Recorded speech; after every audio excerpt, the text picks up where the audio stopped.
आज दुनिया शांत दिखती है। बाजार चल रहे हैं, देश एक दूसरे से व्यापार कर रहे हैं, टेक्नोलॉजी हर दिन आगे बढ़ रही है। लेकिन इस शांति के पीछे एक ऐसी जंग चल रही है जो दिखाई नहीं देती। कोई मिसाइल नहीं, कोई सैनिक नहीं, फिर भी दुनिया की सबसे बड़ी ताकतें चुपचाप एक दूसरे को कमज़ोर करने में लगी है। ये जंग है पावर की, कंट्रोल की और फ्यूचर की। और यही है new cold war. When the world first divided 1945, जब वर्ल्ड वॉर सेकेंड ख़त्म हुआ, दुनिया ने राहत की सांस ली। लेकिन असली टकराव अब शुरू होने वाला था। दो ताकतें सामने आई, United States and Soviet Union. और धीरे धीरे दुनिया सिर्फ दो देशों में नहीं, दो विचारधाराओं में बट गई। But how the cold war begin? 1947 Truman doctrine. America ने फैसला किया कम्युनिज्म को फैलने नहीं दिया जाएगा।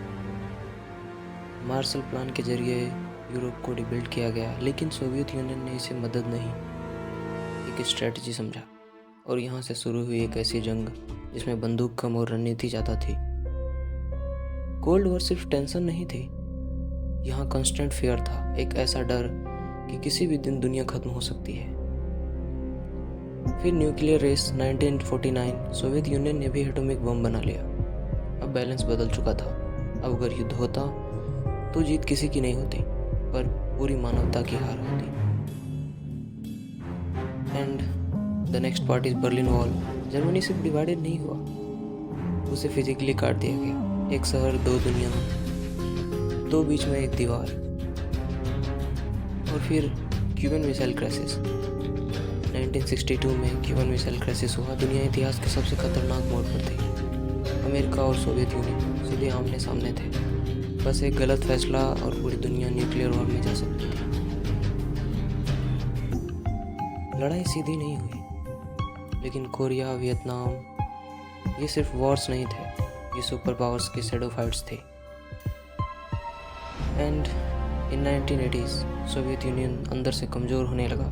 इकॉनमी गिर रही थी, सिस्टम टूट रहा था। और 1989 में बर्लिन वॉल गिर गई। 1991 में सोवियत यूनियन खत्म हो गया और दुनिया ने सोचा अब शांति आ गई।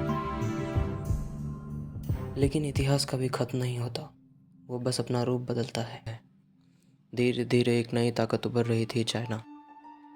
और इस बार चैलेंज सबसे पहले से ज़्यादा कॉम्प्लेक्स था। आज की जंग ज़मीन पर नहीं, चिप्स में, डेटा में, एआई में लड़ी जा रही है। एआई पर रिस्ट्रिक्शन ये बिजनेस नहीं, ये फ्यूचर कंट्रोल की लड़ाई है। फिर एक इम्पैक्ट क्रिएट करने वाला पॉइंट आता है ताइवान। दिखने में छोटा, एक छोटा सा आइलैंड, लेकिन इसकी इम्पोर्टेंस पूरी दुनिया से जुड़ी हुई है। ताइवान सिर्फ एक कंट्री नहीं, ये दुनिया की सेमीकंडक्टर कैपिटल है। दुनिया के सबसे एडवांस चिप्स यहीं बनते हैं। हमारे smartphone, laptop, cars, AI system सब कहीं ना कहीं ताइवान पर डिपेंड करते हैं।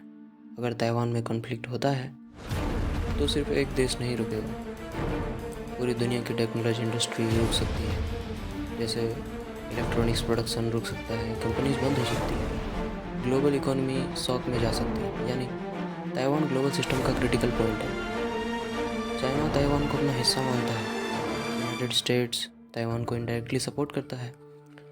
और यही टेंशन सबसे बड़ा रिस्क बनाता है। अगर ताइवान पर कॉन्फ्लिक्ट हुआ, चाइना इन्वॉल्व होगा, अमेरिका इन्वॉल्व हो सकता है, अलाइज भी शामिल हो सकते हैं, और एक रीजनल कॉन्फ्लिक्ट एक ग्लोबल वॉर में बदल सकती है। और फिर 2022 रसिया यूक्रेन वॉर। दुनिया ने सोचा रसिया टूट जाएगा, लेकिन हुआ उल्टा। रसिया और चाइना और करीब आ गए, एक नया पावर ब्लॉक बन रहा है। आज की कोल्ड वॉर दिखती नहीं, लेकिन हर जगह है। जैसे financial war, dollars and other alternatives, power अब करेंसी में छिपी है। आज कंट्रोल टेरिटरी से नहीं, पावर परसेप्शन से होता है। एंड इंडिया किसी एक साइड पर नहीं है।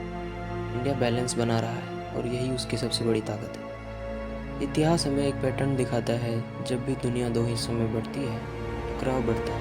और आज वही पैटर्न फिर से दिख रहा है। यह सिर्फ एक राइवलरी नहीं थी, यह दुनिया के फ्यूचर की लड़ाई थी। कोल्ड वॉर में गोली कम चली, लेकिन डर सबसे ज़्यादा था। दुनिया दो हिस्सों में बटी नहीं थी, दुनिया दो विचारों में बंट गई थी। तो सवाल ये नहीं है क्या कोल्ड वॉर फिर शुरू होगी, सवाल ये है क्या वो पहले से ही शुरू हो चुकी है और हम उसे महसूस